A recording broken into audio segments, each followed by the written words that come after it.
সরকারি অর্থায়নে নির্মিত ডিজিটাল নেটওয়ার্ক ক্ষুদ্র ব্যবসাকে ক্ষমতায়িত করেছে অর্থমন্ত্রী। তারিখ 11 নভেম্বর 2024। ভারতের অর্থমন্ত্রী নির্মলা সীতারামন উল্লেখ করেছেন যে সরকারি অর্থায়নে নির্মিত ডিজিটাল নেটওয়ার্ক ক্ষুদ্র ব্যবসার বিকাশে গুরুত্বপূর্ণ ভূমিকা রাখছে। তিনি বলেন, যেখানে অনেক দেশেই বেসরকারি প্ল্যাটফর্মের উপর নির্ভর করে ব্যবহারকারীদের কাছ থেকে পরিষেবা নেওয়ার জন্য ফি নেওয়া হয়, সেখানে ভারতের এই সরকারি নেটওয়ার্ক বিনামূল্যে সবার জন্য উন্মুক্ত করা হয়েছে।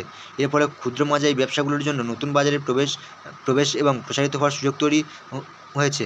অর্থমন্ত্রী আরও জানান, এই নেটওয়ার্ক ব্যাংকিং, স্বাস্থ্য, বিপণন, পেমেন্ট এবং শিক্ষাসহ বিভিন্ন ক্ষেত্রে গুরুত্বপূর্ণ সুবিধা প্রদান করেছে। তিনি বলেন, এই অবকাঠামো মাইক্রো লেভেল ব্যবহারকারীদের জন্য বিনামূল্যে সেবা পাওয়ার সুযোগ তৈরি করেছে। এর ফলে ভারতের ডিজিটাল বিপ্লবের পরিধি আরও প্রসারিত হয়েছে এবং ছোট ব্যবসাগুলো স্থানীয় বাজারের বাইরেও প্রবেশ করতে পারছে।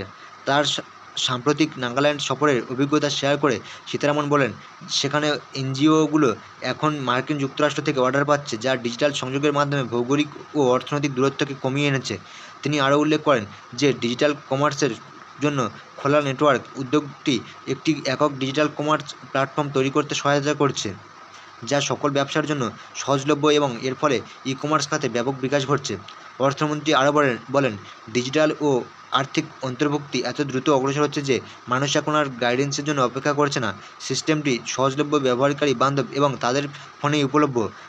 তিনি প্রযুক্তিগুলি আপডেট করার প্রয়োজনীয়তার কথা উল্লেখ করেন, যাতে এগুলো সময়ের সাথে সামঞ্জস্য রাখতে পারে।